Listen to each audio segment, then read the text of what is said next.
ইউনূস তারেকের সন্তুষ্টিতে স্বস্তি টেকসই হবে কি বলেছেন কামাল আহমেদ। ফেব্রুয়ারির প্রথমার্ধে ভোট একমত ইউনূস ও তারেক। লন্ডনে প্রকাশ্যে দেখা গেল সাবেক মন্ত্রী শাম রেজাউল করিমকে। নির্বাচন আগে না সংস্কার আগে, এ নিয়ে চলছে তুমুল আন্দোলন। এতক্ষণ শুনছিলেন সংবাদ শিরোনাম, এখন বিস্তারিত। রাজনৈতিক বিতর্ক যে সম্পর্কিত সময়ে নির্দলীয় অন্তর্বর্তীকালীন সরকারের স্বাভাবিক কার্যক্রম ও গতিকে অনাকাঙ্ক্ষিতভাবে বাধাগ্রস্ত করছিল, তাই সবার জন্যই একটা দুশ্চিন্তার কারণ হয়ে দাঁড়াচ্ছিল। প্রধান উপদেষ্টা অধ্যাপক মোহাম্মদ ইউনূস এর সঙ্গে লন্ডনে দীর্ঘ নির্বাসনে থাকা বিএনপির ভারপ্রাপ্ত চেয়ারম্যান তারেক রহমানের সাক্ষাৎকারের উদ্বেগে স্বাভাবিকভাবেই সবার কৌতূহল ও আগ্রহ তৈরি হয়েছিল। বৈঠকের আগে প্রধান উপদেষ্টা প্রেস সচিব বিএনপির মহাসচিব বক্তব্য প্রকাশ পায় যে উভয়ের দিক থেকেই বৈঠকের তাগিদ অনুভব হয়েছে। বৈঠকের পর উভয় তরফের আলোচনা ফলে যে সন্তুষ্টি প্রকাশ করা হয়েছে তা সবার জন্যই স্বস্তিদায়ক। এখন প্রশ্ন হচ্ছে, এই স্বস্তি স্থায়ী হবে কিনা? সংকটের গভীরতা ও উভয় পক্ষের মধ্যে দূরত্ব কতটা প্রকট ছিল, তার ওপরেও কিন্তু স্বস্তির স্থায়িত্ব কিছুটা নির্ভর করে। সাধারণভাবে যে ধারণা তৈরি হচ্ছিল তা হলো বিএনপির মধ্যে নির্বাচন নিয়ে একটা অনিশ্চয়তা বা সন্দেহ তৈরি হয়েছে। অবশ্য এ সন্দেহ দলটির নেতৃত্বের মধ্যে যতটা না দেখা যাচ্ছিল, তার চেয়ে বেশি প্রকট ছিল মাঠ দলের প্রতিযোগিতায় নেমে পড়ার অধৈর্যহারা লোকজনের এবং ষড়যন্ত্রের প্রবণতার কর্তৃপক্ষ। অন্তর্বর্তীকালীন সরকার সমর্থকদের একটি অংশ সংকেত, আগে নির্বাচন নয়, আগে সংস্কার তারপর নির্বাচন। এ অদশ জাতীয় নির্বাচনের সময় সাধারণত নিয়ে রাজনীতিতে টানাপোড়া যেভাবে অনিশ্চয়তার দিকে যাচ্ছিল, লন্ডন বৈঠকে তা অনেকটা কাটিছে।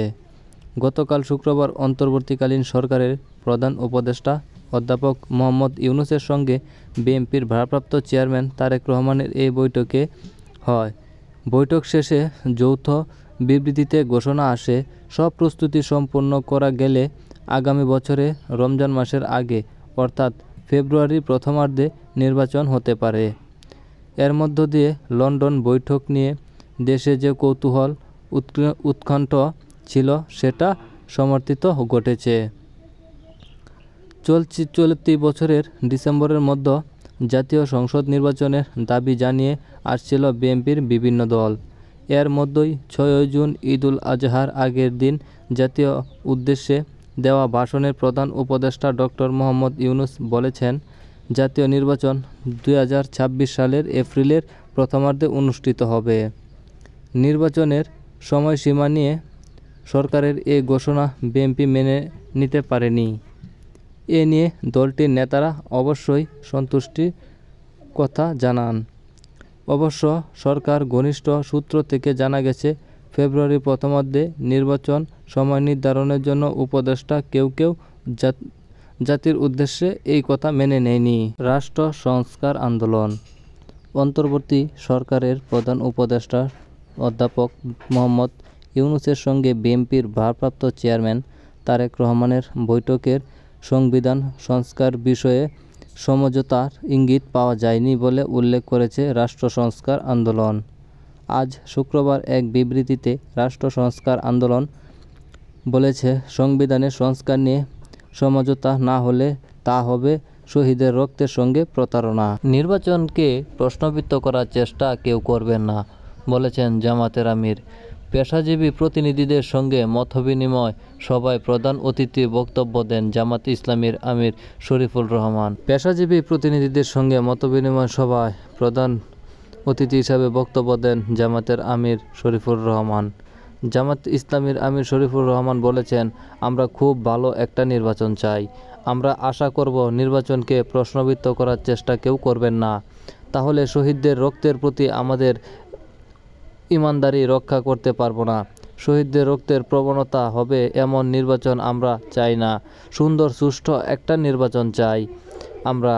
আজ শুক্রবার দুপুরে মৌলভীবাজার কুলাউড়ায় পেশাজীবীদের সঙ্গে এই মতবিনিময় সভায় প্রধান অতিথি হিসাবে বক্তব্য দেন শরীফুর রহমান। সভার শেষ পর্যায়ে উপস্থিত গণকর্মীরা তাকে প্রশ্ন করেন কেমন নির্বাচন চান তারা। এ জবাবে তিনি একথা বলেন। জামায়াতে ইসলামী কুলাউড়া উপজেলা শাখায় এ সভা আয়োজন করেন।